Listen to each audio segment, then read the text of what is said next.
안녕하세요. 반갑습니다. 많이 기다리셨죠? 네, 반갑습니다. 자, 오늘 또 지난 시간에 이어서 또 요일별 시, 오늘은 목요일입니다. 지난번에는 지난주 월요일 날 우리 자유통일당 여의도 개소식이 있었기 때문에 한 주 쉬었고, 오늘은 계속 이어서 목요일 시 낭송 함께 한 후에 또 준비한 강의 하도록 하겠습니다. 다 같이 낭송 크게 하겠습니다. 목요일, 목석 같은 나, 바위와 돌같이 강팍한 나, 수많은 축복에도 여전히 이기적인 나, 원망 불평 가득히 어찌 해야 하는지, 아무리 살펴봐도 가슴치며 통곡해도 살 소망이 없네. 탄식 눈물뿐이네. 답답한 마음에 목소리 높여서 아버지의 보좌를 향하여 두 손 높이 들고 은총을 구하네. 주여, 허물과 죄악으로 죽을 죄인 용서하소서. 불쌍히 여기소서. 기도하겠습니다. 하나님 아버지, 감사합니다. 이제 계절은 여름이 되었습니다. 이 더운 날씨에 저희들의 신앙도 더 뜨겁게 하시고, 매 시간마다 주시는 우리 전 목사님의 메시지를 통하여 새롭게 결단하고 말씀 안에 큰 은혜와 축복을 누리는 저희들의 삶이 되게 하여 주시옵소서.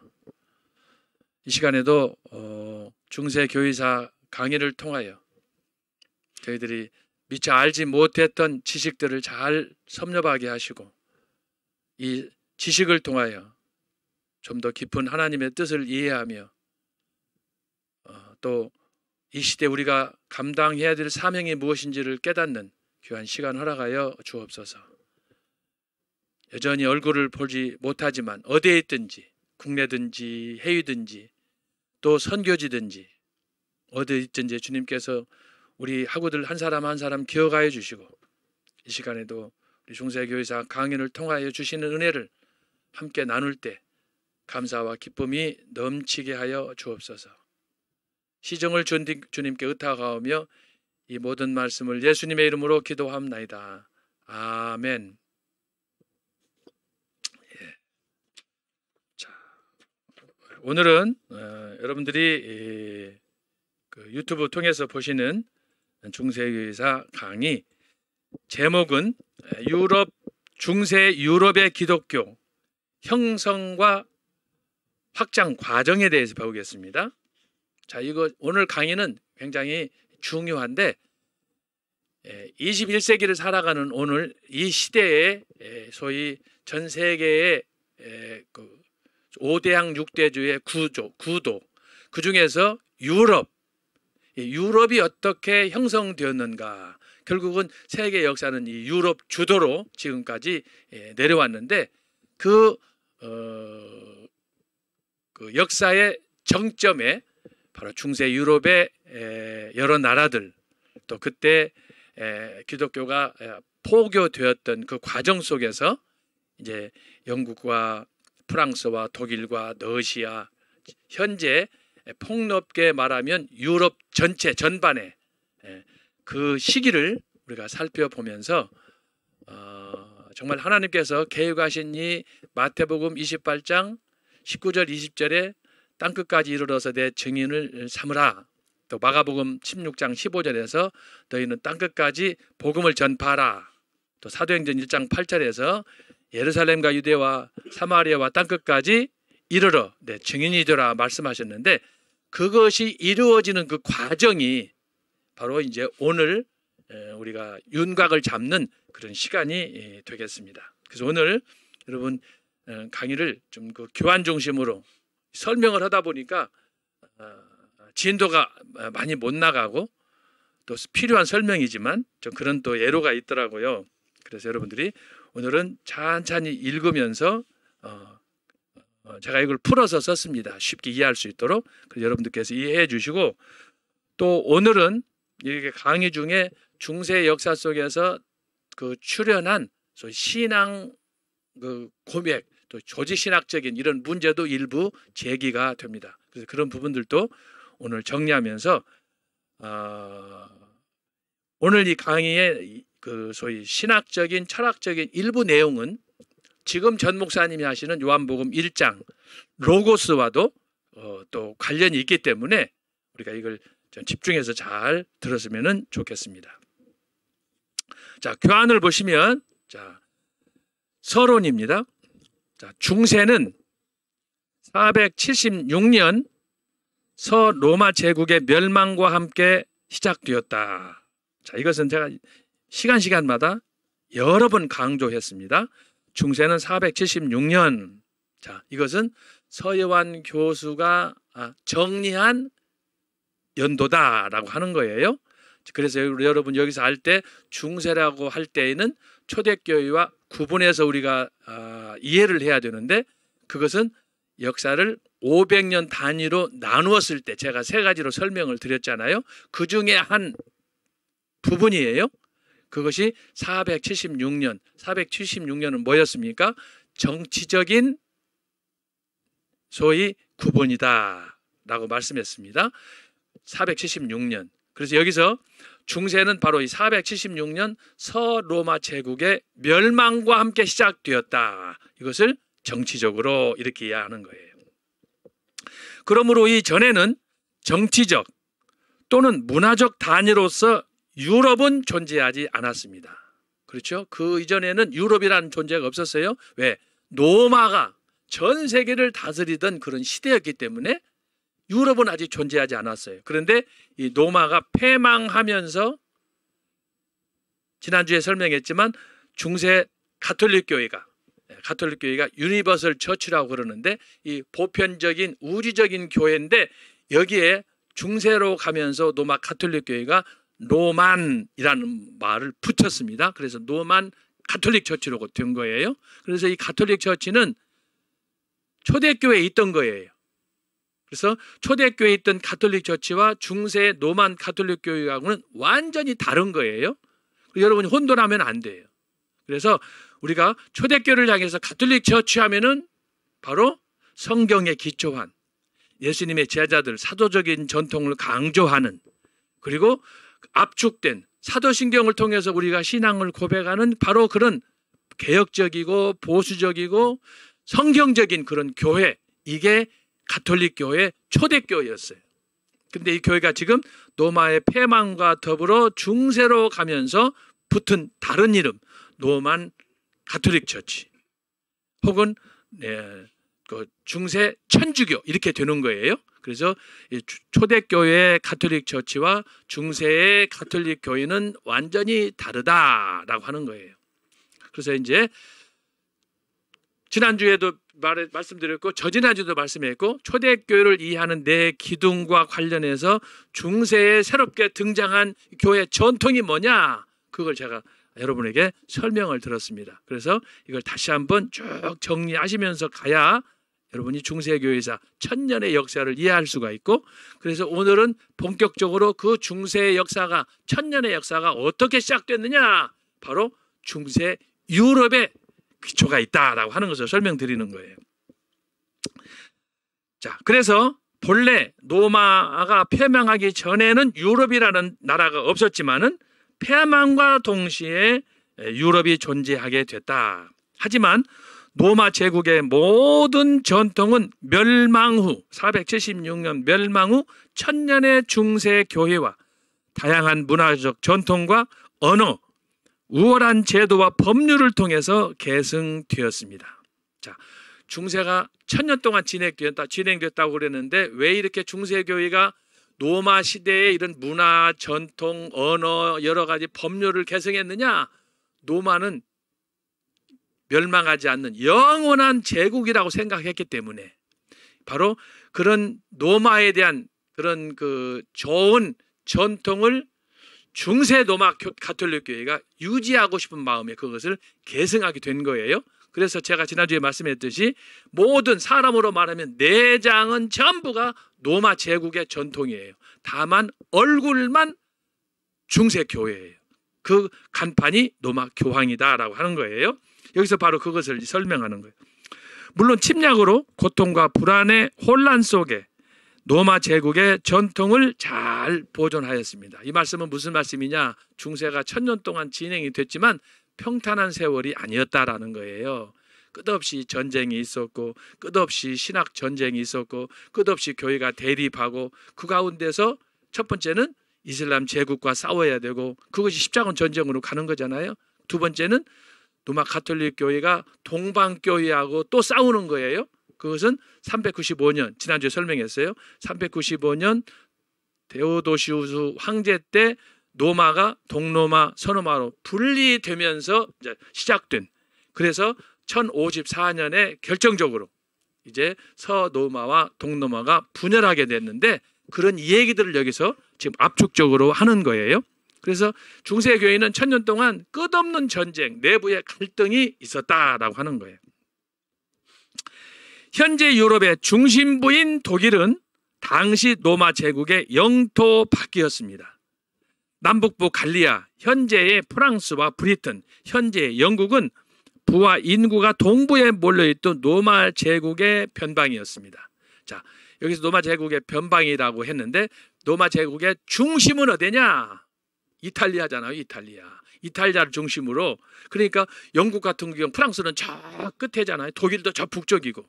그래서 이제 이탈리아의 로마를 중심으로 봤을 때 바로 주변 주변 국가들은 변방이었다라고 하는 거예요. 그리고 실제로 2000년 전의 역사를 보면 이 이탈리아 지금 콜로세움이라든지 이탈리아 여러분 여행하시면 또 TV를 통해서 많이 보시지만, 그 당시에 로마 제국 황제들이 사용했던 생활 근거지들, 탑들, 기념관들, 신전들, 그 중에 제일로 바로 이런 콜로세움 같은 이런 그 건축물들을 보면은 기가 막힌 거예요. 2000년 전에 로마 이상의 이런 위대한 문화는 거의 없었어. 알았어요? 대단한 거죠. 그래서 그런 걸로 봤을 때 당시에 영국이나 독일이나 프랑스나 로마에 비교할 그런 상황이 아니었다라고 하는 것입니다. 자, 그러면 현대적 의미의 유럽의 형성은 어떻게 됐느냐? 1차적으로는 7세기에서 8세기 이슬람의 출현과 정복과 확장. 자, 구체적으로 연대는 622년입니다. 이것은 이제 그 이슬람의 본격적인 종교로 형성된 헤지라라고 그러는데, 622년 그날 이제 마호메트가 하늘로 이제 승천하는 그 계시를 받는 그런 연도가 되겠습니다.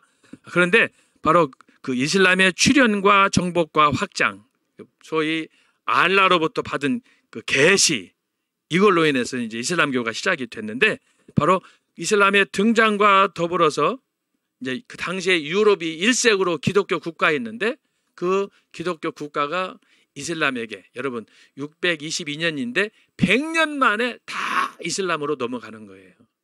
이게 지금까지 계속되는 거예요. 자, 그러면 참 이것이 얼마나 가슴 아픈 일인지 나중에 또 우리가 이슬람을 배울 때, 또 십자군과 함께 엮어서 우리가 배울 때 다시 한번 살펴보겠습니다. 일단은 중세 유럽이 형성되게 된 것은 1차적으로는 바로 이슬람의 출현이다. 두 번째는 거기에 기록된 것처럼 800년 12월 25일 시행된 당시 프랑크 왕국의 샤를마뉴, 프랑스 말로 샤를마뉴, 보통 영어로는 카를, 이렇게 이야기합니다. 황제 대관식이었습니다. 자, 이게 굉장히 연대가 중요합니다. 자, 476년 서로마가 패망했어요. 로마가 패망하니까 나라가 없어져 버렸어요. 그런데 로마 시대에 있었던 여러 지역들, 예를 들면 로마, 그 다음에 안디옥, 그 다음에 콘스탄티노플, 제가 지난번에 말씀했죠. 5대 교구. 5대 교구. 로마가 있을 때는 이런 교구들이 살아서 비록 로마 제국 황제들의 통치 아래 있었지만은 대단한 힘을 발휘했어요. 그런데 476년 로마가 패망하고 나니까 나라가 없어져 버렸어요. 지금 전 목사님이 광화문에서 강조하는 것이 뭐예요? 나라 없으면 교회도 없다. 나라 없으면 직장도 없고 회사도 없고 아무것도 없다. 그래서 애국운동을 지금 펼치는 거 아니에요. 딱 그 상황이 된 거예요. 로마가 패망을 하다 보니까 교회는 있는데 교회가 힘을 쓸 수가 없어. 나라가 이방인들에 의해서 점령되다 보니까. 그래서 지금 우리가 하는 애국운동도 굉장히 중요하고 저와 여러분이 나서지 않으면 전 목사님 중심으로 이걸 가지 않으면 저는 그래서 전 목사님이 광화문의 선지자 이 시대에 하나님이 보내신 선지자라고 하는 이유예요. 이분 아니면 지금까지 누구도 나선 적도 없고 나설 사람도 없고 과연 광화문에서 누가 경복궁에서 실세 대통령을 맞서서 야 미친놈이라고 이렇게 하면서 빨갱이라고 그러고 주사파라고 그러고 간첩이라고 할 수 있습니다. 저와 여러분 할 수 있어요? 우리는 간이 콩할 만한데. 저는 그런 거 보면서 제가 여러분 말씀했지만 강의실에서 아스팔트로 나온 거 아니에요. 저도 마찬가지지만 여러분도 마찬가지 아니에요. 그게 바로 그런 면에서 지도자는 하나님이 내신다고 보는 거예요. 그런데 세상에 로마 시대, 로마 제국이 패망하고 나서 보니까 교회 감독들도 껍데기야. 우리가 일제 때 일본에게 1910년에 강제 병탄이 된 다음에 교회들이 여기저기 있었지만 교회가 힘을 썼어요. 저놈들이 일본 놈들이 다 간섭하고 하다 보니까 찬송을 해도 숨도 못 쉬게 만들고 기도도 마음대로 못하고 교회도 마음대로 못하고 갈수록 이게 더 심해지잖아요. 나라 뺏기니까 교회도 힘이 없어. 총회장 교단의 장들도 눈치 보니라고 정신이 없어. 그래서 신사참배 때 우리가 다 한국 교회가 범죄 사건으로 가는 거 아니겠습니까? 그렇게 되는 거예요. 나라 없으면 그러는 거야. 교회가 있어도 껍데기야. 그런데 로마 제국이 패망하니까 5대 교구. 자, 5대 교구 다시 한번 제가 정리합니다. 여러분 잘 이거 기억하셔야 돼. 자, 5대 교구 첫 번째가 예루살렘. 예루살렘. 자, 왜 예루살렘이냐? 예루살렘은 성지이기 때문에 예수님과 제자들이 그곳에서 태어나서 그곳에서 성장하면서 복음을 전한 그 활동지이기 때문에 이것은 특구야, 특구. 예루살렘 5대 경우 중에 상징적으로. 여러분 지금도 그렇지만 그 옛날에 예루살렘에 몇 명이나 살았겠어요. 지금은 예루살렘뿐만 아니라 이스라엘 전체의 인구가 약 한 400만에서 500만 되죠. 그러나 그 옛날에는 얼마 안 됐다 이 말이에요. 자, 그래서 초대교회 때는 예루살렘을 특별구로 그냥 성지로서 5대 교구로 상징적으로 들어갔다. 두 번째는 뭐예요? 로마. 세 번째는 말씀드린 것처럼 콘스탄티노플. 그 다음에 네 번째는 안디옥. 다섯 번째는 알렉산드리아. 그래서 초대교회는 이렇게 특별 지역으로 이렇게 5지역으로 나누어서 이제 그 소위 포교 상태가 이렇게 잘 진행이 됐는데 결국은 로마가 패망하니까 이게 뭐예요?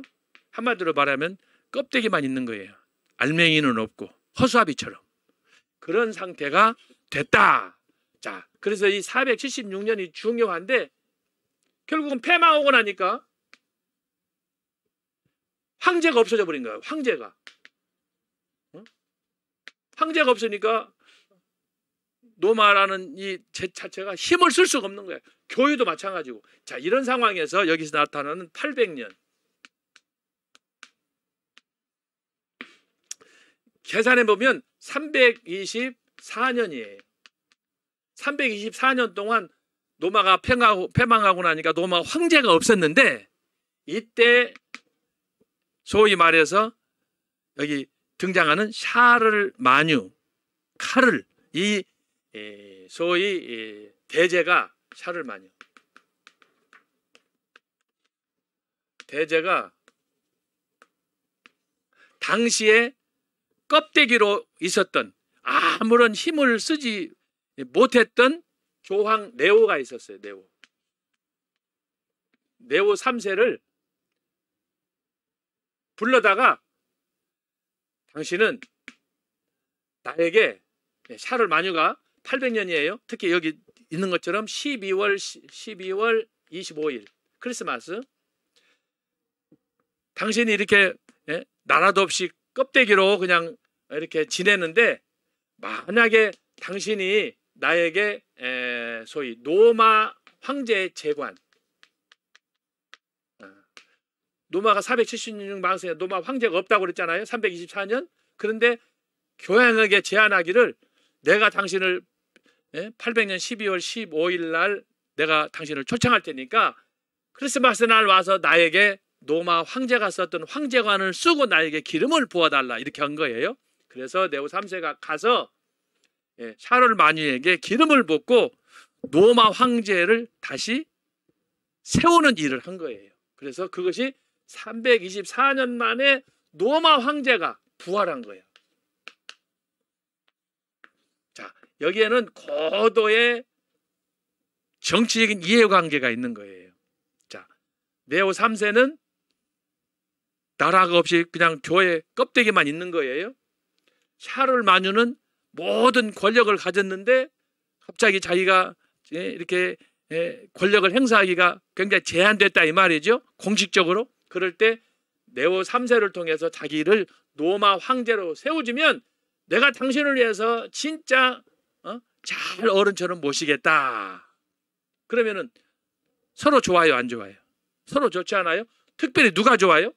샤를 마뉴는 노마 제국을 계승했으니까, 노마 황제니까 얼마나 좋아. 명예와 부와 뭐 모든 거 다 갖는 거예요. 그러면 그 사람에게 안수한, 성유를 부어서 안수한 노마 황제 재관을 세워준 네오는 어떻게 했어요? 야, 할렐루야지. 그런데 문제가 뭐였느냐? 샤를 마뉴가 그렇게 다 네오한테 성유를 붓고 이렇게 노마 황제로 세워지면은 잘 모신다고 그랬는데, 결국은 딱 황제가 되고 나니까 오리발을 내미는 거예요. 알았어요? 참 그게 인생사예요. 인생사. 이게 그래서 역사라는 것은 우리가 잘 알아야 어떻게 처신을까를 여기서 배우는 거예요. 조 목사님이 자주 그러잖아요.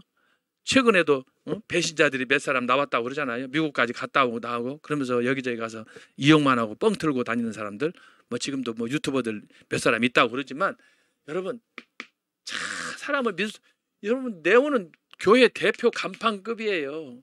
근데 이 사람이 가서 안수했는데, 샤를 마뉴가 한마디로 말하면, 안수한 건 안수한 것이고 당신은 내 말 잘 들으라. 그러면 교황 네오 3세가 자존심 상하겠어요? 안 상하겠어요? 참 인간이 그런 거예요. 그러면 자, 샤를 마뉴가 이렇게 노마 재관을 쓰고 황제가 됐으면 이 권력을 영원토록 누려야 될 거 아니야. 몇 년 못 누렸어요. 14년 누렸어요. 800년에 해가지고 814년에 죽어요. 죽으니까 어떻게 되겠어요? 또 그 새끼들이 있었는데, 애들이 있었는데, 애들한테 이제 죽기 전에 땅을 나눠줘야 되는데, 애들이 또 화목하고 사랑해야 할 거 아니야? 역시 또 서로 이제 이해관계가 있고 형제간에 서로 싸우고 서로 미워하고 증오하고 또 그러는 거예요. 결국은 그 결과로 샤를 마뉴가 814년에 죽으면서 땅을 분배를 했어. 여러분, 그게 바로 오늘날 이탈리아가 되고, 이탈리아는 동프랑크가 되고, 현재 독일은 북프랑크가 되고, 현재 프랑스는 서프랑크가 되어서, 이 원래 프랑크족이 프랑스를 통해서 한 나라였지만 이것이 세분되면서 프랑스, 이탈리아, 독일이 된 거예요. 이 나라가 지금까지 EU 공동체를 통해서 지금 21세기 지금까지 유지가 되는 거예요. 대단한 거예요. 그래서 중세 역사를 모르면 현재 유럽을 이해를 못하는 거예요. 우리가 이따가 이제 이런 과정을 통해서 보면서 어떻게 그러면 기독교가 선교가 일어났느냐, 이걸 보면은 지금 현재 우크라이나랑 러시아랑 싸우고 있는데 그것도 오늘 여기 강의에 일부 포함이 되어 있어요. 그러니까 소위 말하면 중세 역사에 오늘 족보 얘기하는 거예요. 자, 그래서 여기서 말하는 건 바로 그걸 얘기하는 겁니다. 800년 12월 25일 시행된 당시 프랑크 왕국의 샤를마니의 황제 대관식이다. 800년 12월 25일 교황 네오 3세에게 부탁을 해서 그렇게 결국은 샤를마뉴는 자기의 꿈을 쟁취했다. 그런데 결국은 약속과 달리 네오 3세는 팽당하는 거예요. 대접을 못 받는 거예요. 이게 정치의 비정함이라고 하는 거예요. 이후 유럽은 이를 기초로 현재의 유럽을 형성하였다. 소위 새로운 유럽 문명은 동쪽의 비잔틴 제국, 즉 동방교의 문명이나 지중해 건너 남쪽 아랍 국가의 이슬람 문명과 현저히 구별되는 정치적 종교적 형태를 이룩하게 되었다. 자, 이런 상황에서 두 개의 근본적인 종교와 경제의 변화가 거세게 일어났습니다. 이후 유럽은 거의 모든 사람이 국가 차원의 공통된 종교로 교황 중심의 로마 가톨릭 신앙을 수용하게 되었습니다. 새 시대를 향한 열망과 당시 프랑크 왕국은 동전의 한 장면에 우리가 역사에 나오는 이제 용어입니다만은 메로빙거, 카롤링거 이 왕국이 등장하는데 이 메로빙거 왕조는 오늘날 프랑스의 역사의 시작이라고 여러분 보면 되겠습니다. 그 반대편에 로마 황제 아우구스투스를 장식하였습니다. 그러나 동방의 비잔틴 제국은 그곳에 승리의 상징인 십자가를 새겨 넣었습니다. 분명한 것은 동서 제국은 모두 옛 로마 제국의 모방을 통해 특별히 정치와 군사면에서 그 영향력을 지속하였습니다. 여러분, 로마는 패망했는데도 불구하고 그 이후에 동방, 서방, 소위 동로마, 서로마에서 계속되는 이런 그 소위 교회의 감독들이나 교회 지도자들뿐만 아니라 특별히 동방의 그런 황제들은 계속해서 로마가 가지고 있었던 옛 전통, 황제에 대한 그런 그 동경이 유지되었다라고 하는 거예요. 그래서 로마 제국의 전통, 특별히 정치적인 그런 그 모방을 그들이 강력히 추가하였다. 특별히 정치와 군사면에서 그 영향력을 지속하였습니다. 당시 복음으로 회심시켜야 했던 야만족 중에 하나는 이교도인 프랑크족과 앵글로 색슨족이었고 다른 하나는 제국 내의 이단적인 아리우스주의 사상을 수용한 자들이었습니다. 자, 여기서 아리우스다라고 하는 것은 뭐냐 그러면 이건 이제 초대교회 때 나오는 이야기예요. 자, 초대교회 때 나오는 이야기.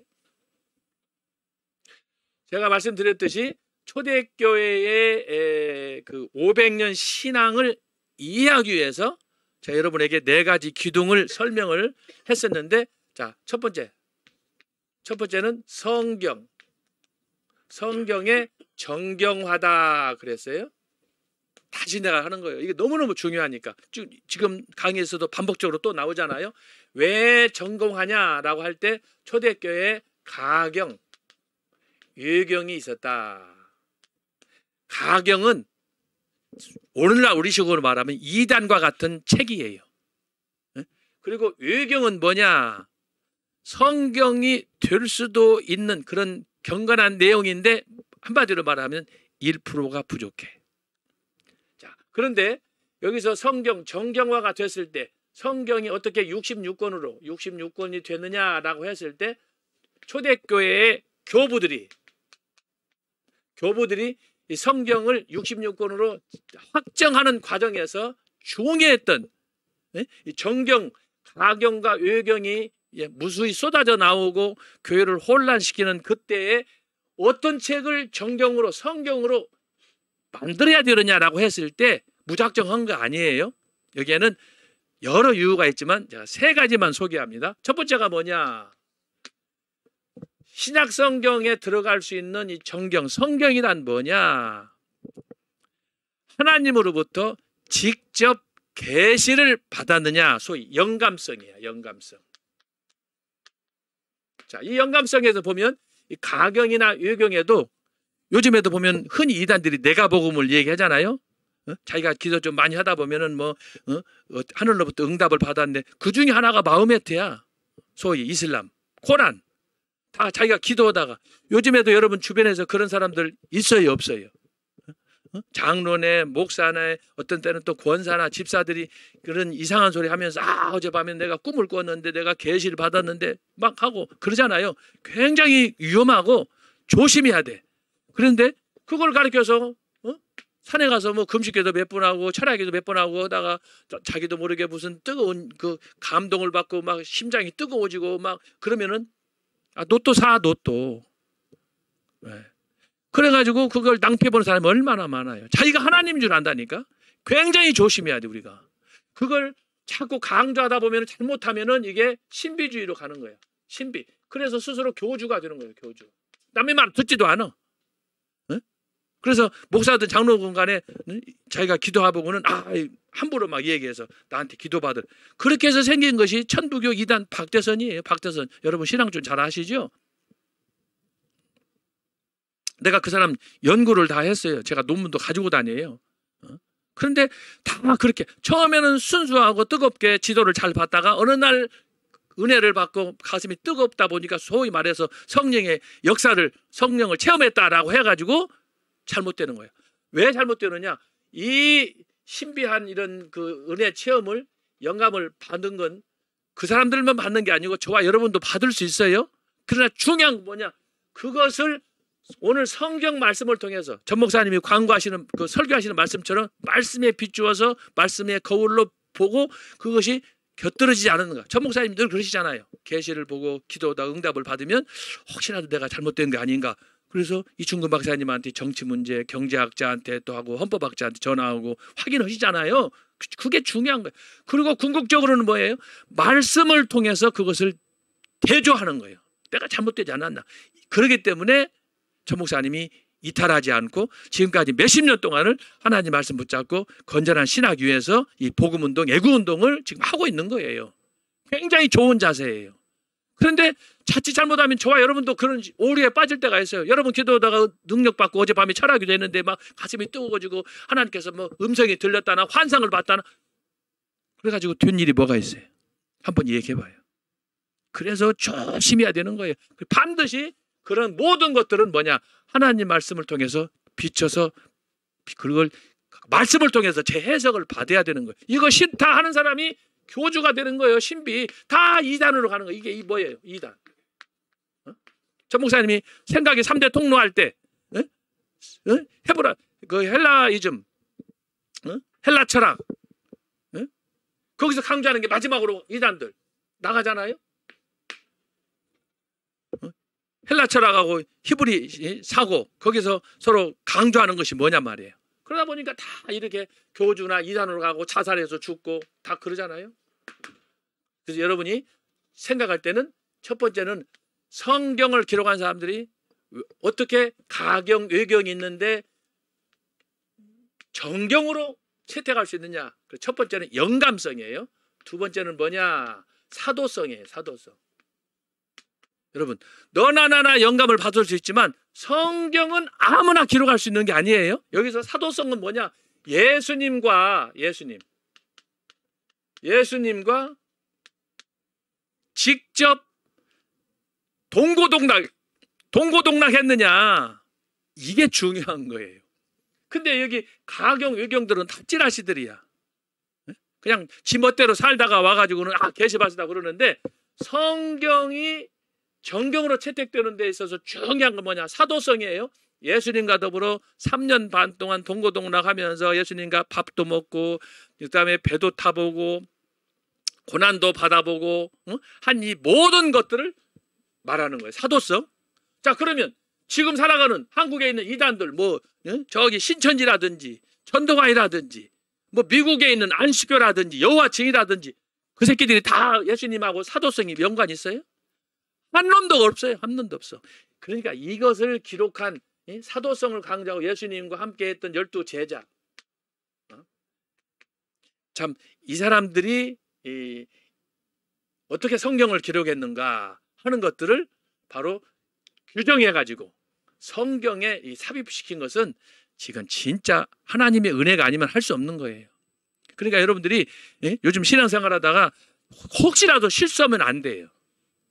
내가 여러분이나 저나 잘못하면 은혜도 받고 어떤 신령한 체험도 하고 기적도 체험하고 그러면 예를 들어서 실로암 갑자기 소경이 눈이 뜨고 또 베데스다 병도 낫고 막 그러면은 여러분 흥분할 수밖에 없어요. 사람이니까. 그런데 그것을 어떻게 반드시 이것을 점검하라 이거예요. 점검. 성경을 통해서. 그래서 바로 두 번째 요건은 뭐냐? 사도성이다. 예수님과 직접 이렇게 대화하면서 3년 반 동안 예수님의 가르침을 받고 예수님과 잠 같이 자고 성찬식도 참석하고 한 그런 사람들이 현장에서 그것을 누가가 뭐라고 얘기합니까? 사도 요한이 뭐라고 합니까? 나는 그것을 손으로 보고 만졌다라고 하는 거 아니에요? 그래서 이것이 바로 사도성이 거기에 강조되어서 성경은 뭐냐? 현장에 있던 2000년 전에 예수님과 함께 있던 사람들이 참여함으로 기록한 사람이기 때문에 믿을 만한 거고 그들이 예수님과 함께 하면서 했기 때문에 그들이 뭐예요? 증인들이야. 증인들. 예수님과 함께 했던 그 증인들이 현장에서 본 사람들이 체험한 사람들이 그걸 기억해서 주었기 때문에 오늘 우리는 그 사람들의 말을 믿고 가는 거예요. 저와 여러분이 예를 들어서 이제 밖에 나가서 전도를 한단 말이죠. 전도할 수 있는 명분이 뭐예요? 이것을 믿기 때문에 이걸 체험했기 때문에 여러분 지금 하나님의 은혜와 사랑을 거절할 수 있어요? 없어요? 없어요. 왜? 예수님의 능력과 사랑과 은혜가 무엇인지 맛을 봤는데 어떻게 우리가 다시 옛길로 돌아가냐 이 말이에요. 안 되는 거예요. 그래서 자 영감성, 사도성, 세 번째는 뭐냐? 이것은 교회로부터 교회라는 뭐예요? 개인이 아니고 단체. 요즘 같으면 총회야. 총회. 소위 공적 기구. 공적 기구가 인정해야 되는 거예요. 이걸 소위 말해서 공회라고 하잖아요. 공회, 카운슬. 그래서 내가 성경을 부인한다고 해서 성경 아닌 게 아니에요. 또 내가 믿는다고 해서 성경을 그렇게 믿을 수 있는 게 아니에요. 문제는 뭐냐? 나는 항상 유동적이고 변질되고 하는데 총회나 공적 기록, 공회는 뭐냐 그러면 수많은 사람들이 모여서 가경은 이것은 뭐가 문제다. 외경은 뭐가 문제다. 왜 성경 마태 마가 누가 요거는 정경이냐 이것을 교회에서 정해주는 거예요. 교회. 그래서 우리가 때때로 우리 교단들 총회들 개판치고 하는 거 보잖아요. 특별히 한교총 같은 거 보잖아요. 요새는 너무너무 썩었지만 본래 그 총회가 하는 일은 그런 공사를 구별해서 옳은 걸 정도를 갈 수 있도록 해주는 것이 총회고 공회예요. 근데 이게 썩어가지고 특별히 한국교회는 총회들이 다 썩어가지고 말이야 그냥 똥냄새밖에 안 나는 거예요. 그런데 초대교회가 이런 혼란에 빠져 있을 때에 바로 영감을 받았느냐, 거기에 사도성이 있느냐, 그리고 총회가 공증을 했느냐. 공증. 이게 공회, 이걸 공증이라고 그래요. 공증. 그렇게 해서 바로 성경이 정경으로 채택되게 되는 거예요. 만약에 여러분들이 뭘 성경과 같이 수준 있는 무슨 책을 썼다 그러면 이 세 단계를 거치면 내가 인정해 줄게. 여러분 내가 복음이라고 성경에다가 붙여요. 그러나 그런 거 아닐 바에는 내 입에 뻥끗도 하면 안 되는 거예요. 그거 이단된다니까. 두 번째는 뭐라고 그랬어요? 네? 정통신학. 정통신학은 뭐라고 그랬어요? 정통신학? 자, 초대교회에서의 정통신학은 몇 가지 원리가 있다고 그랬죠? 첫째는 십계명. 이것은 모세 율법을 압축한 거다 그랬잖아요. 원래 이제 모세 오경은 613가지라고 그렇잖아요. 유대인들의 그 율법에 바리새인들이 믿는 그런 그들의 전통 613가지. 그런데 그것을 압축한 것이 십계명이에요. 두 번째, 이건 구약의 유대인들의 전통이야. 물론 여기에 이제 여러 가지 할례 제도, 또 교회 규례, 예를 들면 전 목사님 설교하시는 5대 제사, 그 다음에 7대 절기, 그런 것은 여기에 이제 포함은 되지만 우선은 교리적으로는 십계명이 그들한테는 굉장히 중요한 가르침이었다라고 하는 거고, 신약에 와가지고는 뭐라고 그랬어요? 산상수훈, 그 내용 중에 주기도문.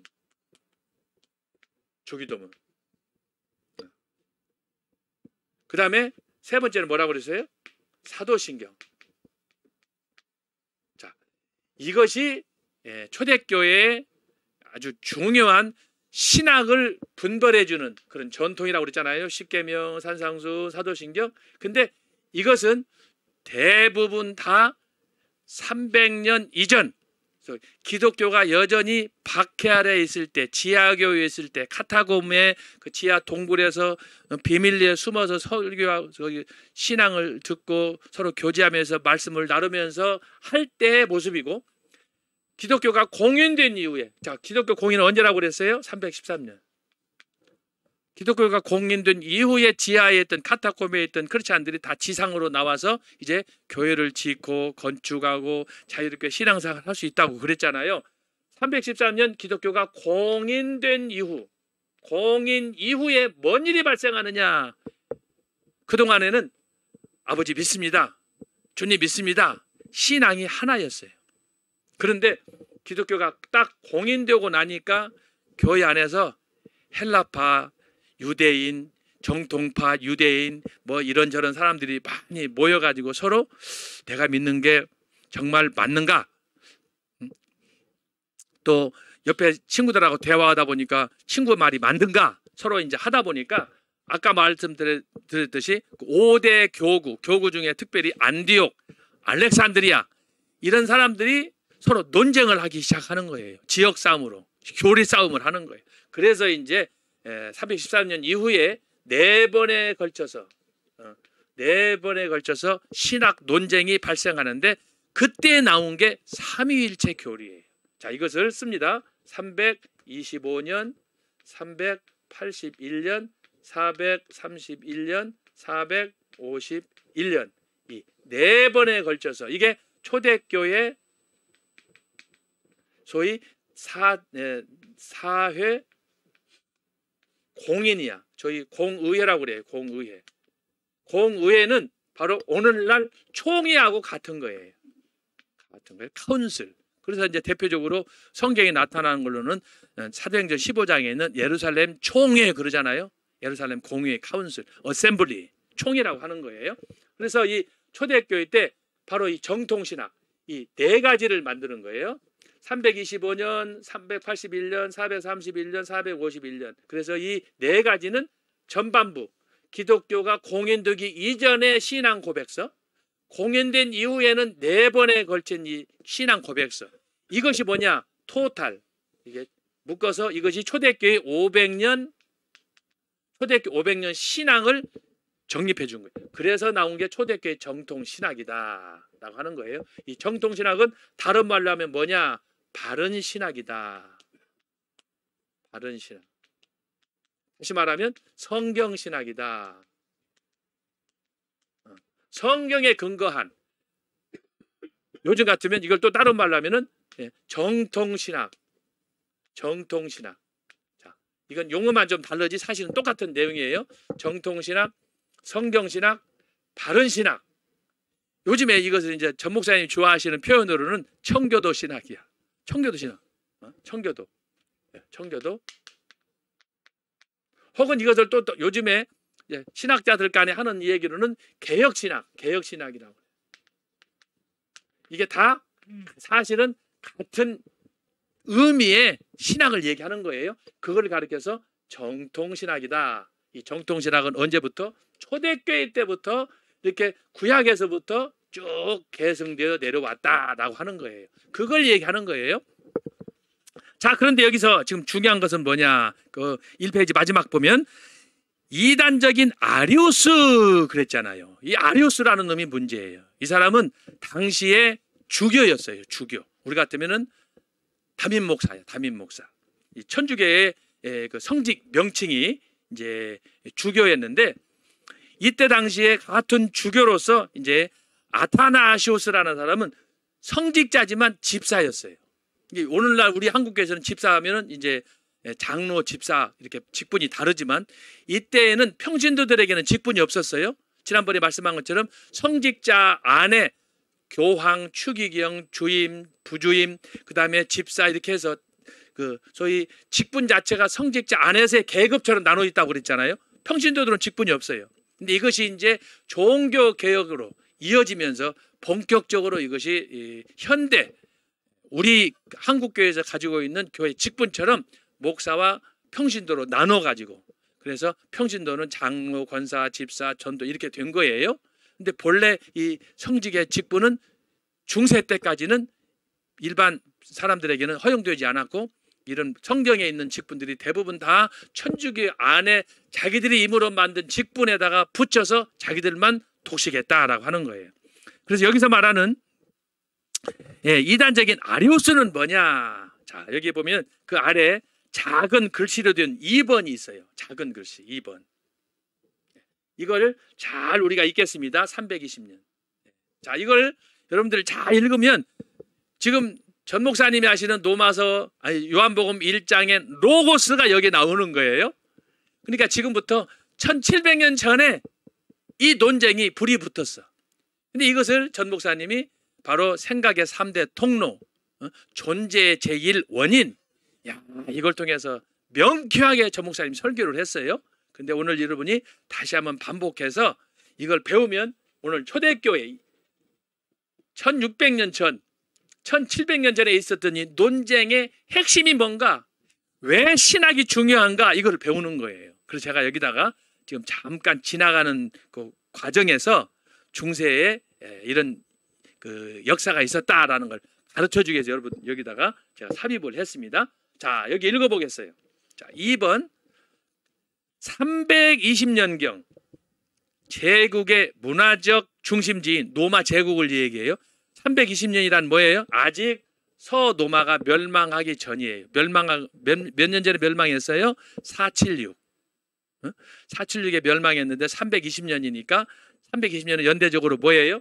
막 기독교가 어떻게 공인이 되고 난 후에 320년. 그러니까 교회가 우리 한국으로 말하면 일제가 36년 동안 통치했는데 1945년 8월 15일 날 교회가 해방이 된 거하고 똑같은 거예요. 그걸 얘기해 주는 거예요. 교회가 해방이 됐어. 로마 제국의 박해로부터 콘스탄티누스 황제에 의해서. 그래서 공인이 되어서 이제는 교회 다니는 것이 합법적이야. 감사해. 자랑스러워. 그걸 얘기하는 거예요. 그런데 320년경이니까 지금 교회가 분위기로 봐서 축제의 분위기지. 축제의 분위기. 자, 한번 따라서 합시다. 할렐루야. 얼굴을 볼 수가 있어야지. 할렐루야. 자, 313년 기독교 공인, 그리고 320년 경이니까 교회는 지금 축제의 분위기야. 자, 그런 상황이에요. 제국의 문화적 중심지인 알렉산드리아라는 거 뭐냐? 현재 이집트를 얘기하는 거예요. 이집트의 알렉산드리아에서 사제, 우리 같으면 주교야, 주교. 아까 말하는 것처럼 담임 목사. 사제 아리우스는 잘 보세요. 성부와 성자와의 관계에 대해 새로운 주장을 펼쳤다. 여러분, 새로운 거 너무 좋아하지 마세요. 우리가 어렸을 때는 새 신을 신고 뛰어보자 폴짝 그랬잖아요. 그런데 사실 좋기도 해. 새 옷 입고 새 신발, 새 신랑, 새 신부 다 좋은 얘기잖아요. 그런데 여러분, 성경 이야기할 때는 새로운 거 붙이면 그건 이단이 되는 거예요. 여러분, 지금 성경 구약부터 시작 성경 다 이미 주어지는데 뭘 새로운 걸 얘기해? 근데 새로운 거 찾다가 이단을 세는 거야. 이단. 교주가 되는 거야. 신비주의가 뭐냐? 늘 새로운 거 찾는 거야. 기도를 해도 만족감이 없어. 성경을 읽어도 만족감이 없어. 신비주의의 특징은 뭐냐? 성경을 초월해. 지가 교주야. 그래서 여러분, 항상 개혁주의란 뭐야? 이게 정통신학이란 말씀으로 돌아가는 거야. 말씀으로 이렇게 돌아가야 되는 거야. 그래서 이것을 반드시 확인하고 가야 되는 거야. 그래서 신학교로 갈 때도 어디가 보수적이냐, 어디가 정통이냐, 어디가 바른 신앙이냐, 이걸 따져서 가는 거예요. 그래서 교단 소속도 중요하고, 그래서 학교도 중요한 거예요. 교회가 많다. 신학교가 많다. 아무데나 가는 것이 장땅이 아니에요. 가면은 신천지에 걸린다니까. 신천지는 뭐 교회 십자가 없어요? 이단들은 안 붙였어요? 다 붙이지? 요즘 분별할 수 있어요, 없어요? 굉장히 어려운 때예요. 소위 신학적으로 말하면 혼합주의야. 짬뽕이 돼 있어요. 그러니까 교회 안에서도 이단 사이비들이 막 꽉꽉 찼어. 여기저기 큰 소리 쳐는 놈이 이길 정도야. 요새는 또 유튜브까지 있어가지고. 자, 그런 상황을 여기서 말하는 거예요. 그래서 성부와 성자와의 관계에 대해 새로운 주장을 펼쳤다. 그러면 그 전에는 뭐냐? 묻지 않고 믿었어요. 313년. 밖에 이전에는 뭐냐? 지금 예수님 믿고 교회 가서 신앙생활 하는 것도 지금 바빠. 카톡홈에 숨어가지고 무슨 뭐 성부가 어떻고 지금 성자가 어떻고 싸울 일이 아니야. 오요 저 아버지 이 고난과 이 박해로부터 나를 살려주시고 끝까지 주님만 믿고 나가게 해주십시오. 그런 신앙 하나인데 자유가 오니까 314년 공인이 되니까 이제 이 소위 코피 풀린 망아지가 되는 거예요. 자, 그걸 얘기하는 거예요. 그래서 아리우스라는 사람이 이제 새로운 주장을 펼쳤어요. 여러분, 저와 여러분도 새로운 얘기하고 교회에서 토론도 하고 할 수 있어요. 문제는 어떤 자세로 하느냐, 하나님 중심으로 하느냐, 믿음을 위해서 하느냐, 교회 유익을 위해서 하느냐. 아까 얘기했죠. 공회, 총회에서 말하는 것은 뭐냐 그러면 공적인 의견이잖아요. 공증되는 거잖아요. 여기는 사적인 주장 할 수 있어요. 그렇지만 총회에서 의결해서 이렇게 하게 되면은 그걸 따라야 되는 거예요. 그런데 이게 이제 끝까지 고집 부리는 사람도 있죠. 자, 여기서 말하는 거 바로 그거예요. 새로운 주장을 펼쳤다. 당시 그 도시에서 가장 뛰어난 사제였던 아리우스는 이 사람이 이 얘기는 뭐예요? 똑똑한 사람이에요. 이런저런 체험도 하고 공부도 많이 하고 유명하고 특히 말을 잘해, 설교를 잘한다 이 말이에요. 자, 이런 사람들이 항상 조심해야 돼. 원숭이가 나무에서 떨어져 안 떨어져. 그런 것처럼 자기 재주에 결국은 자기 지식의 교만에 결국은 스스로 덫에 걸려서 넘어지는 걸 말하는 거예요. 이게 당시 알렉산드리아 교회의 감독이었던 바로 아리우스예요. 자, 아리우스는 하나님의 말씀인 노고스가 요한복음 1장을 얘기하는 거예요. 지금 내가 전 목사님 얘기하잖아요. 자, 하나님의 말씀인 노고스가 하나님과 함께 영원한가? 를 두고 자신의 상관 알렉산드리아의 총대주교 알렉산더와 논쟁을 벌였습니다. 자, 여러분 잘 읽어요.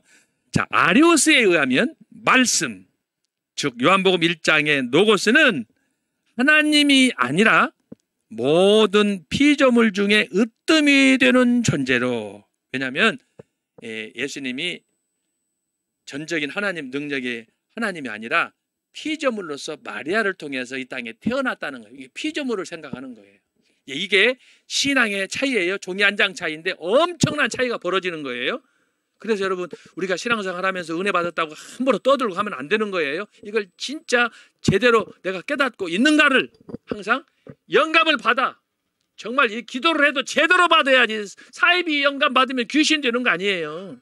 그래서 이것을 다 거쳐야 되는 거예요. 거쳐야 되는 거예요. 그래서 지도를 잘 받아야 된다는 말이죠. 근데 여기 아리우스 같은 경우는 감독인데 이렇게 우리가 요즘 같은 목사인데 이렇게 사이비가 될 수 있다. 그 얘기예요.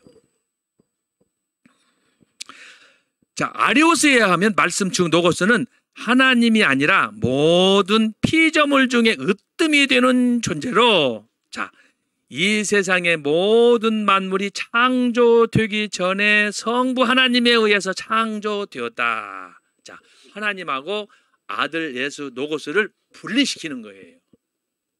자, 이거 조심해야 돼요. 그러나 알렉산더는, 감독 알렉산더는 말씀은, 노고스는 신적이므로 창조될 수 없고 성부와 함께 영원한 존재다라고 하였습니다. 사실 이런 걸 성경적으로 논증을 하려면 요한복음 17장에 가면 예수님께서 마지막 제사장의 기도라고 그래서 기도한 내용이 나와요. 예수님께서 영원 전에 아버지와 함께 있을 때의 내용이 거기 기록이 돼 있어요. 아버지와 함께 내가 아버지의 품에 있을 때, 그리고 때가 되면 이 땅에 태어나서 있을 때 항상 예수님이 강조하는 건 뭐예요? 아버지와 나는 하나입니다 라는 걸 강조하잖아요. 그것을 무너뜨리는 거예요. 그래서 여러분 성경을 볼 때 제가 여러분 전 목사님 설교할 때 늘 강조하던 게 뭐예요? 강조하던 게 뭐예요? 성경을 이렇게 부분적으로 떼어서 절로 보면은 절. 예? 예를 들어서 1장 뭐 1절 해서 이 절로 따로 떼어서 보면은 안 되는 거예요. 그래서 제가 여러분 강의할 때 뭐라고 그랬어요? 성경을 볼 때는 항상 두 가지가 필요해. 첫째는 뭐냐? 만원경이 필요해요.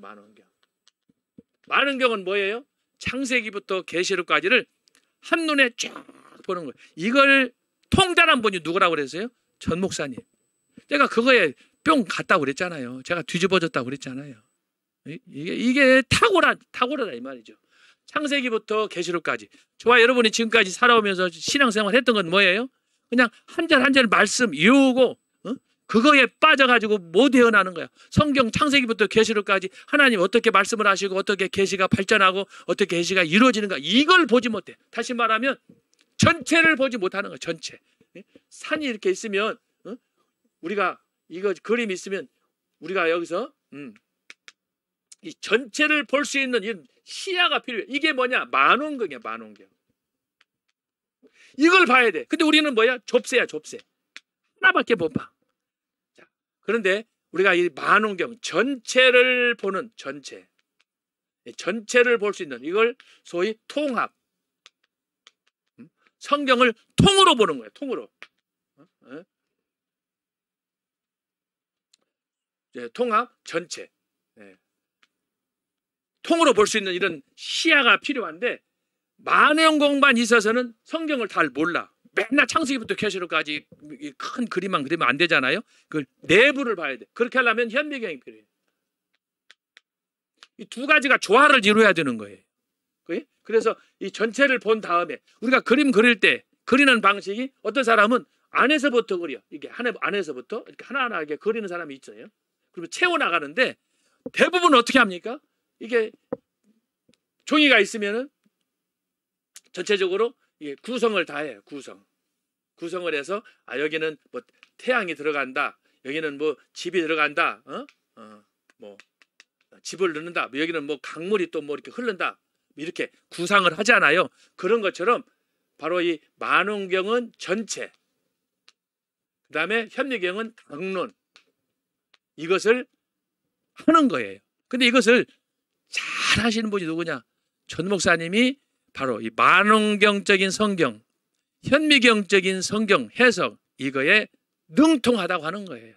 그래서 제가 기절을 할 뻔했잖아요. 이거 대단한 거예요. 근데 이것은 우리가 공부를 해서 얻을 수 있지만 다 우리가 깨달을 수 있는 게 아니에요. 우리가 지금까지 10년, 20년, 30년, 40년 신앙생활 하면서 이런 얘기 한두 번 들어봤어요? 그런데도 우리가 지금 왜 안 되는 거예요? 우리의 능력이 여기까지이기 때문에. 이런 은혜를 하나님께서 전 목사님에게 주셨던 은혜를 다 주면 우리가 뭐라고 강화문을 가? 안 그렇지 않아요? 여러분, 그래서 여러분이 이것을 잘 깨달아야 되는데 바로 이 아리우스는 성경을 만원경으로 보지 않아. 성경 전체에서 하나님이 어떤 존재인가를 창세기부터 이걸 봐야 이게 그림이 그려지는데 이 본문 말씀 하나를 가지고 그거 가지고 그냥 쪽집기 잡듯이 그걸 닭다리 하듯이 막 물고 늘어져 가지고 하다. 근데 문제는 뭐냐? 그 잘못된 관점에서 그걸 해석한다 할 때는 죽음이라는 거예요. 그게 바로 이단이 가는 길이에요. 이단.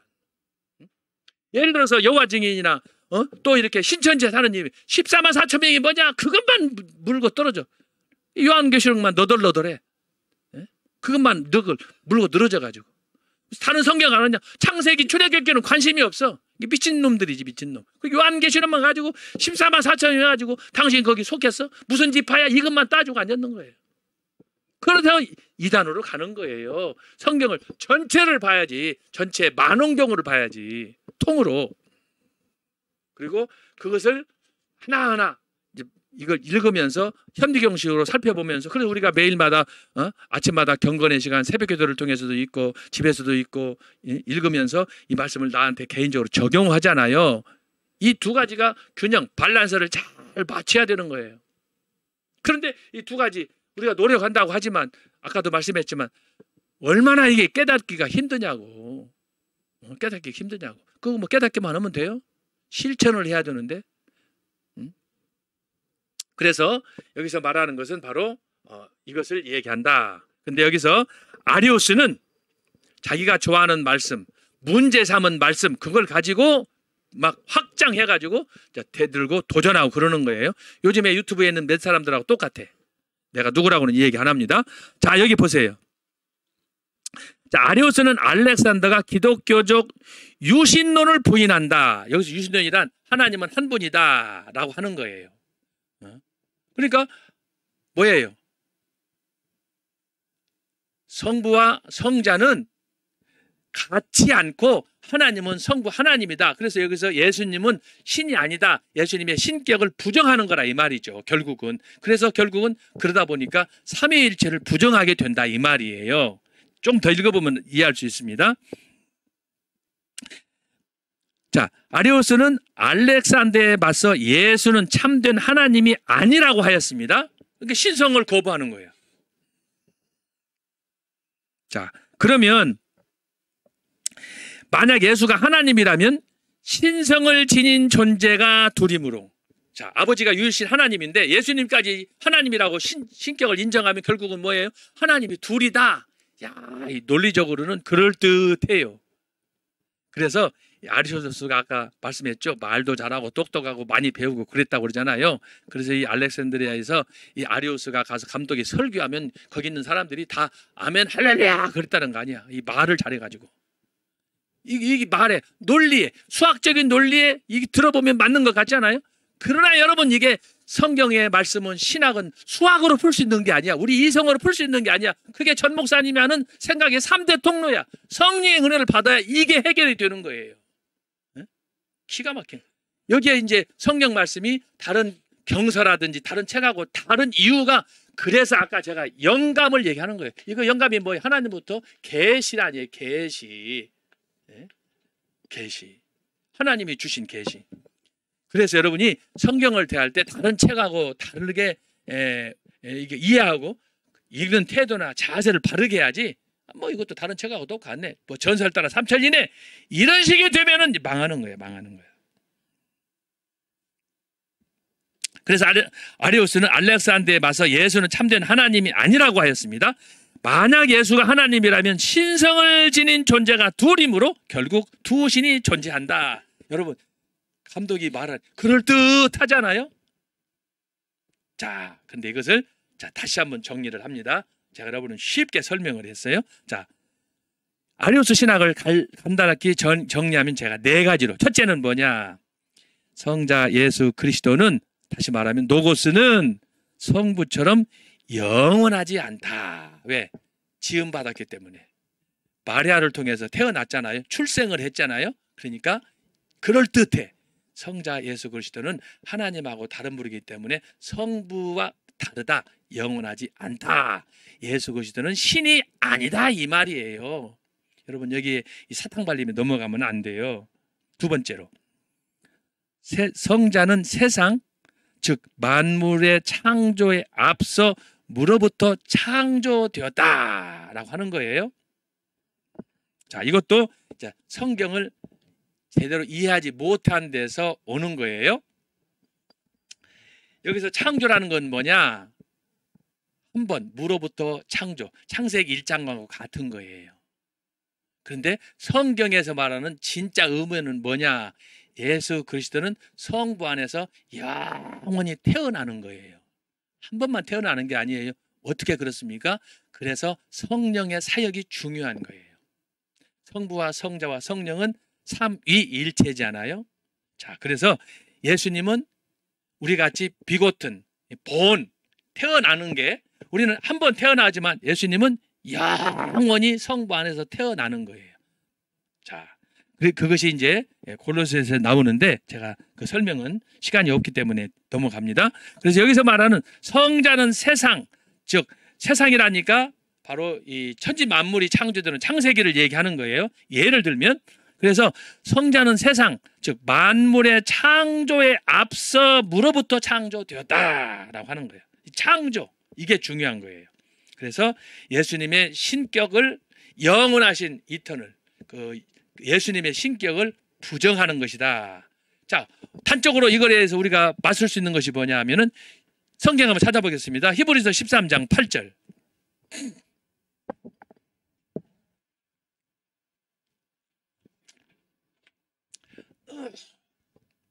자, 성경 여러 군데가 있지만 대표적으로 하나만 살펴보는 거예요. 자, 같이 읽어봐요. 시작.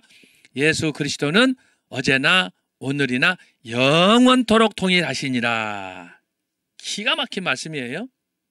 또 다른데 히브리서 1장에서는 예수 그리스도는 연대가 다음이 없어요. 연대가 다음이 없다는 건 뭐냐? 무궁하다는 거예요. 무궁. 이것이 요한계시록에서는 뭐라고 그랬어요? 제가 첫 시간에 설명했어요. 예수님은 스스로 말했어요. 나는 알파와 오메가다. 처음과 나중이다. 시작과 끝이다. 그랬잖아요. 그래요. 예수님은 영부터 영원까지야. 이게 이터널이야. 이터널, 가시야. 영원하신. 그런데 여기서 이 아리우스가 하는 것처럼 이야기하다 보면 예수님에게는 창조된 어느 시점이 있는 거예요. 예를 들어서 이게 무한이에요. 무한. 이게 무한. 무한이라는 뭐냐면 시작과 끝이 없는 거. 이거 자체가 없는 거예요. 그런데 여기서 말하는 이 아리우스 얘기는 이 무한한 그 시간 속에서 예수님이 무한하시면서 어느 날 딱 창조가 됐어요.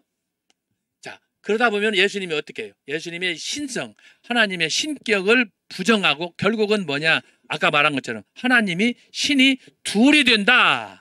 그렇게 좀 논리적으로 설명하잖아요. 이게 성경적으로 이단이라는 거예요.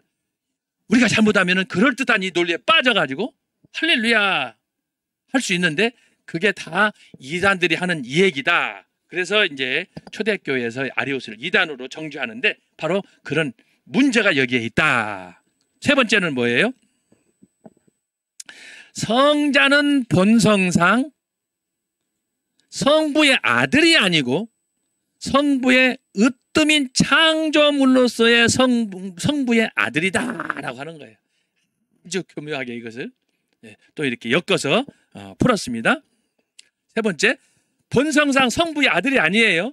성부의 으뜸이. 그래서 이것은 뭐냐? 창조물보다 먼저 나고, 사도 바울이 골로새서에서 설명을 했는데 창조물보다 먼저 났다. 이것을 그렇게 곡해해서 해석한 거예요. 그러나 이것을 성경에서 바르게 할 때는 아까 제가 얘기했죠.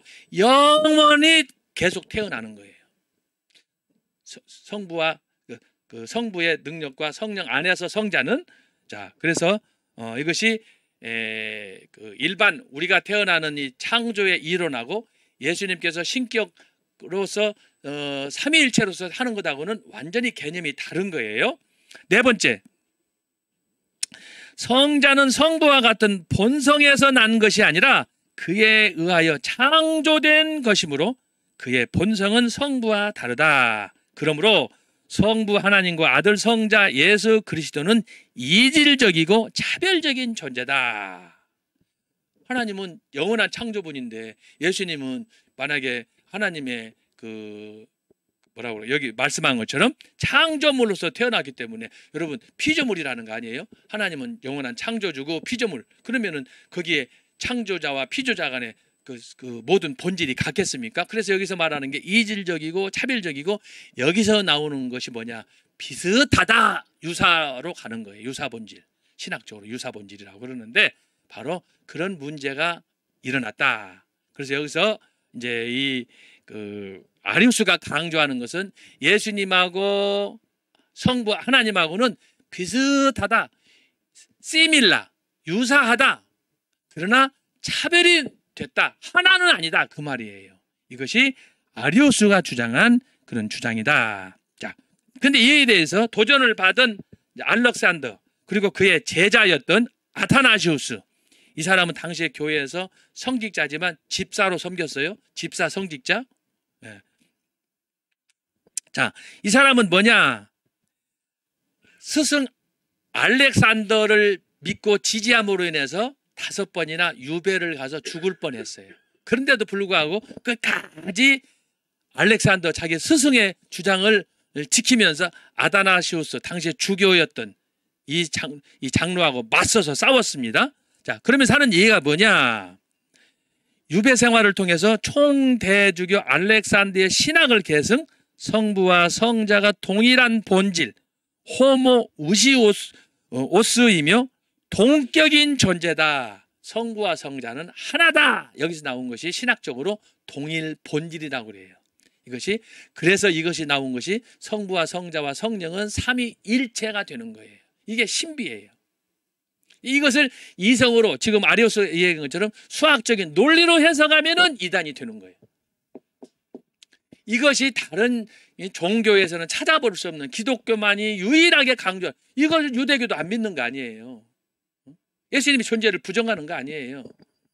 그것을 믿었던 사람이 사도 바울 아니에요. 그래서 지금 오늘 여기서 말씀하는 중세 초기에 소위 여러 인종 간에 믿었던 종교들, 또 소위 여러 종파 간에 전파된 기독교를 어떻게 일부 종파들이 왜곡하고 있는가, 왜곡한 상황에서 어떤 이단들이 득세하는가, 어떻게 이 정통 신학은 유지되는가 하는 것을 지금 여기서 역사적으로 얘기를 하는 거예요. 그래서 오늘 여기서 말하는 이 아리오스주의는 바로 아까 여기 얘기한 이 325년, 381년, 431년, 451년인데 아리오스는 바로 이 325년, 이게 뭐예요? 니케아 신경이라고 그러는데, 이때 바로 이 삼위일체 문제, 삼위일체 이 문제가 이때 나왔다. 그래서 여기 아까 시작한 것처럼 320년 벌써 교회가 이제 313년에 공인이 되고 교회가 안정되고 막 부흥하고 여기저기서 막 역사가 일어나는 그런 상황 속에서 교회 안에서 신학 논쟁이 붙었는데, 예수가 하나님이냐 이 문제가 등장했다는, 그걸 얘기하는 거예요. 결국은 그 문제를 따지다 보니까 성부와 성자와의 소위 그 존재가 본질이 하나냐 아니냐. 하나님은 알겠지만 성자 예수는 분명히 마리아를 통해서 태어났는데 그는 피조물인데 어떻게 그가 하나님이냐? 그렇다면 하나님은 둘 아니냐? 이렇게 나가는 거예요. 그래서 논리가 여기서 네 가지로 아리우스가 설명을 했는데, 이것은 그럴싸한 방정식이다. 이걸 믿으면 100% 이단으로 간다. 자, 그 결국은 뭐냐? 그러면 이 삼위일체의 성부 성자 관계는 우리의 이성을 초월한다. 그것이 쟁점이에요. 이것을 이성으로 수학으로 과학으로 풀면 안 된다는 거예요. 그래서 신학 중에서 가장 신비한 신학이 두 가지가 있어요. 여기에 첫 번째가 삼위일체 신학이에요. 삼위일체 니케아. 삼위일체는 이걸 풀려고 수학적으로 풀려고 또 신학적으로 풀려고 하다가 이단들이 많이 생겼어요. 첫 번째 이단이 지금 여기 아리우스 이단이다 이 말이에요. 그래서 우리가 하나님 말씀을 듣고 깨닫고 배우면서도 성경에 있는 말씀을 주여 다 알았으면 좋겠습니다. 다 가르쳐 주십시오.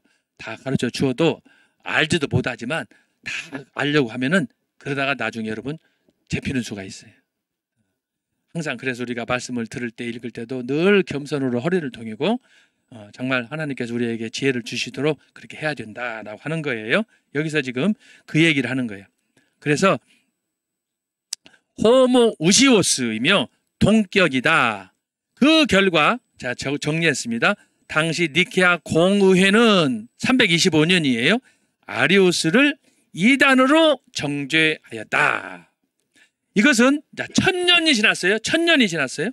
16세기 종교개혁 당시 반삼위일체론을 펼치다가 화형당한 미카엘 세르베투스, 칼빈하고 아주 피터지게 싸운 사람이에요. 세르베투스. 그 다음에 소시니우스주의, 삼위일체와 그리스도의 선제, 원죄, 구속의 만족설을 일이론, 유니테리언과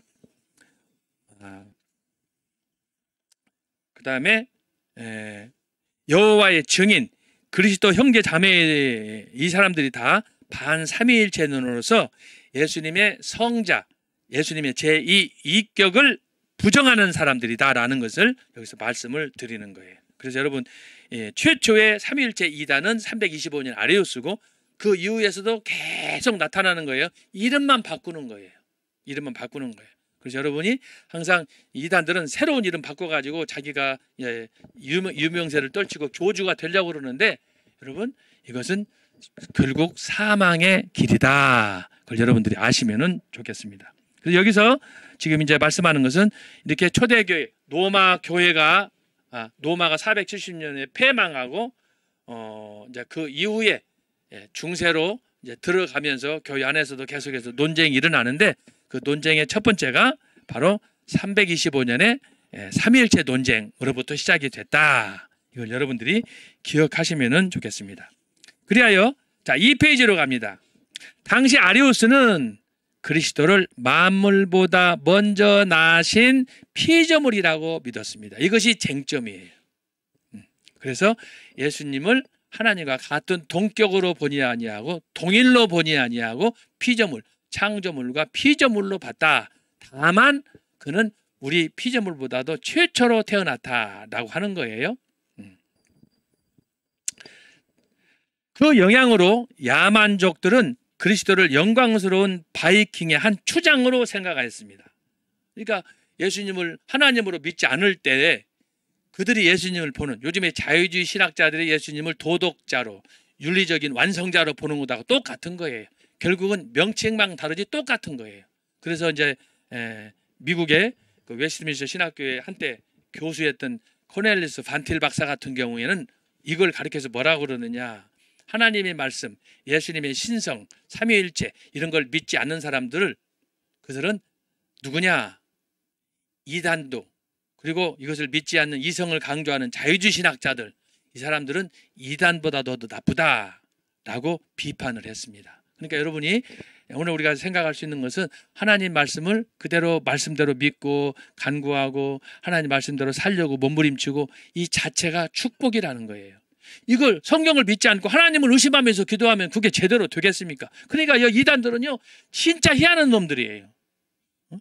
어떻게 자기가 교주라고 그러고 자기가 하나님이라고 하면서 그 사기치는 거 아니에요. 물론 도적놈들이 뭐 자기는 양심을 지키면서 한다고 그러지. 그러니까 도적질하고 사기치고 그러는 거 아니겠어요? 그 사람들이 그걸 알면서 사기치고 도적질 하겠어요? 화인 맞았으니까 그러는 거지. 근데 이게 똑같은 거예요. 그래서 여러분, 저와 여러분에게 필요한 것은 뭐냐? 계시의 정신을 받도록 하나님으로부터 받는 거예요. 진실해야지, 겸손해야지, 하나님 앞에 헌신해야지. 이런 마음이 저와 여러분에게 반드시 필요한 거예요. 그래서 우리가 은혜를 받으면 받을수록 더 겸손하고, 그래서 우리가 정말 주님의 뜻을 이루도록, 그래서 기도하면서 나가야지. 여러분, 그렇게 해도 우리가 육신이 약하여 넘어지고 좌절하고 실수하고 깨어지고 범죄하고 그러잖아요. 이게 정말 알 수 없는 게 내 자존심, 내 마음 하나잖아요. 얼마나 어렵고 힘듭니까? 그런데 바로 이 사탄은 우리로 하여금 바로 교묘하게 이렇게 줄을 타고 들어와 가지고 우리를 괴롭히고, 결국은 나만 죽는 게 아니라 지만 죽는 게 아니라 교회를 망가뜨리고, 이단들이 지금 한국 교회 얼마나 지금 득세하고 있습니까? 이것을 우리가 기억하면 좋겠다. 자, 2페이지 두 번째 단입니다. 자, 이러한 급박한 상황에서 이들을 초대교회 사조적 전통, 즉 정통 신앙으로 개종시키는 작업이 야만족 출신 울필라스와 프랑크 왕국의 클로비스에 의해서 이루어졌습니다. 자, 여러분, 자, 기독교가 공인이 됐고 노마는 폐망을 했고, 그러면서도 이제 점차 기독교가 이제 그 공인이 됐기 때문에, 로마 국교가 됐기 때문에 여기저기 다니면서 이제 전도 활동, 포교 활동이 시작이 되는데, 그 첫 번째 이제 그 역사가 어떻게 일어나느냐라고 하는 거예요. 초대교회 때 12제자들이 대부분 다 순교하고 속사도 변증가들, 초대교회 교부들이 나타나서 이제 이렇게 귀한 신학들을 만들어서 체계화해주고 그랬는데, 이것이 계속되는 게 아니고 시간이 가고 역사가 바뀌는 과정에서 이제 복음이 이탈리아에서 또 영국에서 프랑스에서 또 인도에서 여러 지역으로 복음이 확장되어 가는 과정에, 특별히 오늘 주제는 어떻게 중세 교회사니까 중세 유럽이 이방 국가에서 어떻게 복음을 통해서 전도를 받고 기독교로 개종하느냐 이걸 보는 거니까. 그래서 제가 아까 강의 서두에 그랬잖아요. 프랑스의 당시에 프랑크 왕국에 있어서 샤를마뉴, 아까 말씀드린 샤를마뉴의 그 교황 레오 3세로부터 로마 황제관을 받고, 그러고 나서 이제 중세가 본격적으로 발전하는 과정에서 있었던 그 일들, 어떻게 복음이 이 유럽으로 점차 확산되어 가면서 기독교화 되는가, 그 와중에 거기에서 둥지를 튼 것이 바로 로마 가톨릭 교회다 이 말이에요. 그러니까 로마 가톨릭 교회, 소위 천주교는 엄청난 축복을 받은 거예요. 그런데 문제는 그 교회가 1000년 동안 초대교회의 전통을 망각하고 세속화됐다. 가톨릭은 가톨릭인데 로마 가톨릭이다. 로마 시대의 세속적인 황제, 로마 제국의 영화를 꿈꾸면서 교회가 왔으니, 이 사도 요한이 요한일서 2장 15절에서 뭐라고 합니까? 자, 우리 찾아보겠습니다. 요한일서 2장 15절, 16절.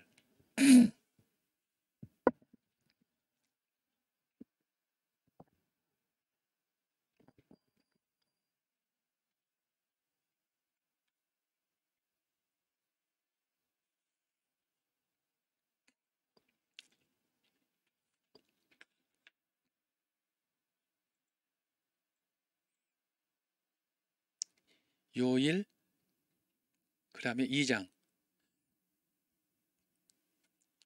됐어요. 자, 여기 보세요. 요한일서 2장 15절입니다. 이 세상이나 세상에 있는 것들을 사랑치 말라. 누구든지 세상을 사랑하면 하나님의 사랑이 그 속에 있지 아니하니, 그랬습니다. 이게 굉장히 중요한 말씀이에요. 신앙생활에는 둘 중에 하나예요. 나를 위해서 내가 살려고 하면 안 된다, 그 말이에요. 세상에 있는 것 사랑하지 말라. 세상을 사랑하면 아버지의 사랑이 그 속에 있지 아니하니. 그래서 오늘 이 중세 기독교 역사가 바로 이제 정말 하나님이냐 아니면 사탄과 마귀냐, 세상 정치냐. 그런데 여기에 이제 로마 가톨릭교회 교황이 여기서 거룩을 지켜야 되는데 세상 정치와 로마 전통을 따라서 그쪽과 손잡고 간다. 그래서 중세교회가 1000년 타락하는 거예요. 겉으로는 교회야. 겉으로는 하나님을 예배하고 찬양해. 그러나 자기도 모르는 사이에 스스로 신이 돼. 여러분, 그래서 중세 로마 가톨릭교회 중세 교황들은 다 신이 되는 거예요. 마치 이건 바벨론 시대에 느부갓네살 왕처럼 자기 자신이 스스로 교주야, 신이야. 그래서 로마 교황들이 말하는 저희 교수, 교서나 연두, 뭐 이렇게 메시지나 부활절 메시지나 이런 것들은 다 하나님의 말씀처럼 권위를 갖고 그것이 교회 전통이야. 성경은 안 가르치고 그것을 더 강조해. 그래서 로마 가톨릭 교회가 타락으로 가는 거예요. 말씀을 강조해야 되는데 말씀 붙잡는다 해놓고는 말씀은 껍데기야. 그러고는 전통을 강조해. 그래서 이제 나중에 우리가 살펴보겠지만 이제 선행, 인간의 공로, 행위구원, 이것을 강조할 수밖에 없고, 그것이 쌓이고 쌓이다 보니까 여러분 성경보다도 그것이 더 권위가 있어. 그러다 보니까 자기가 죽는지도 모르게 타락하는지도 모르게 교회가 타락하고, 그러면 자기만 죽어야 할 텐데 결국은 중세교회 전체를 어둠으로 몰고 가는, 타락시키는. 그래서 제가 첫 시간에 얘기했듯이 중세교회를 어둠의 시대라 이렇게 하도록 만든 장본인이 사실은 중세교회를 대표한 교황이다, 교황청이다, 로마 가톨릭교회다 라고 하는 거예요. 그래서 이것을 깨뜨리는 것이 뭐냐? 말씀으로 돌아가자. 말씀으로 돌아가서 성경밖에 없다. 그래서 성경으로 돌아가서 개혁운동을 주장한 사람들이 지난주에 봤던 종교 개혁자들이다. 루터, 칼빈, 그 다음에 존 낙스, 쯔빙글리, 이런 사람들을 제가 얘기한 거 아닙니까? 그래서 종교 개혁은 매우 중요한 거예요. 1000년 동안 썩어진 어둠 속에 진흙탕에 빠졌던 그 교회를 종교 개혁자들이 몇 년 만에, 1000년 동안 타락했는데 그것을 50년 만에 회복했다. 그래서 종교 개혁은 위대한 시대라 이렇게 하는 거예요. 이건 제가 해석한 거예요. 꼭 맞다고 할 수 없어요. 그렇지만은 제가 역사를 이제 2000년의 기독교 역사를 이해하는 가운데 500년 단위로 잘라서 제가 새롭게 해석하다 보니까 제가 그렇게 규정을 한 것입니다. 참고로만 해주시면 되겠어요. 그래서 여기서 이제 유럽이 어떻게 노마에서 이제 중세로 가느냐, 천년의 역사로 가느냐는 과정의 첫 번째 정통 기독교예요. 아까 말한 거기에 바로 프랑스의 프랑크 왕국의 메로빙 왕조라고 아까 우리가 살펴봤는데 거기에 클로비스라는 그 소위 그 대왕이 결정적인 역할을 하는 거예요. 그래서 여러분이 그것을 한 것은 우리가 살펴보지 않았지만 그 작은 글씨로 된 1번 각 줄을 여러분이 살펴보시면 도움이 되겠습니다. 그래서 여기서 프랑크 왕국의 클로비스에 의해서 이루어졌다. 그리고 아일랜드, 영국, 스코틀랜드, 그 밖에 독일을 포함한 북유럽 선교가 수도원 선교사들을 중심으로 전개되었다. 그리고 9세기부터 11세기의 영국, 프랑크 왕국, 동로마 왕국의 기독교가 스칸디나비아, 노르만족뿐 아니라 중부 유럽, 발칸반도, 슬라브족, 러시아 여기에 계속해서 이제 시간이 지나면서 급속도로 유럽으로 번져 나가는 거예요. 이러한 확장은 먼저는 군사적 정복으로 동시에 조직화된 부족과 다양한 군주들을 개종시킨 기독교 선교사들의 헌신으로 이루어졌다라고 하는 것입니다. 그래서 여러분들이 이제 그 노마 시대 이후, 노마가 패망한 이후로 이제부터 중세 시대가 열리는데 그 중세의 다양한 여러 지역에서 기독교가 퍼져 나가고 어떻게 이것이 예수님이 말씀한 지상 명령을 이루어져 가는가? 참 여기에 신비가 있어요. 신비. 그 결과가 우리 결국은 1884년 우리나라에 복음이 들어오는 그 역할을 하지 않아요? 결국은 유럽을 통해서 영국을 통해서 또 이렇게 미국을 통해서 우리나라에 복음이 들어오잖아요. 이게 이제 첫 단추가 바로 프랑크 왕국 클로비스로부터 시작이 되고 그 전에는 초대교회 12제자들을 통해서 물론 시작이 되지만 그래서 오늘 노마 시대부터 중세 노마 가톨릭으로 가는 그 징검다리 역할에 오늘 강의가 중요하고 그래서 유럽의 기독교 형성 과정 그것을 우리가 오늘 예비적으로 살펴보았습니다. 여러분 다음 시간에는 어떻게 이제 이 중세 유럽이 기독교로 가는가 거기에는 이제 크게 교회 지도자들의 역할 그리고 수도원의 역할 이런 몇몇 단체들의 역할이 크게 나타납니다. 참고하시고 혹시라도 볼 수 있으면 여러분 한번 강의한 참고로 예습하시면 좋겠습니다. 기도하고 마치겠습니다. 하나님 아버지 감사합니다. 오늘도 중세 기독교 역사에서 어떻게 유럽이 기독교화되어 가는가 하는 과정을 우리 배경 속으로 살폈습니다. 하나님 아버지 저희들에게 이 방대한 깊은 역사의 비밀을 쉽게 이해할 수 있도록 도와주시고 이걸 들음으로 인해서 우리가 역사적인 안목을 좀 크게 그림으로 한국을 복음화하고 자유통일로 가는 일에 있어서 우리도 역할을 담당할 수 있도록 도와주시옵소서. 날씨가 더워지고 있습니다. 늘 건강 조심하게 하시고 우리가 이 때를 위해서 소명받았사오니 전 목사님과 더불어 반드시 예수한국 자유통일을 이룰 수 있도록 역사하여 주시고 다음 주 화요일에 있을 우리 1200만 기독교인들의 이 애국운동에 전국에서 동참할 수 있도록 또 참여하지 못할지라도 해외에서 기도할 수 있도록 역사하여 주옵소서. 특별히 전 목사님 쇼우사사니 건강 주옵소서. 감사하고 예수님의 이름으로 기도하옵나이다. 아멘. 감사합니다.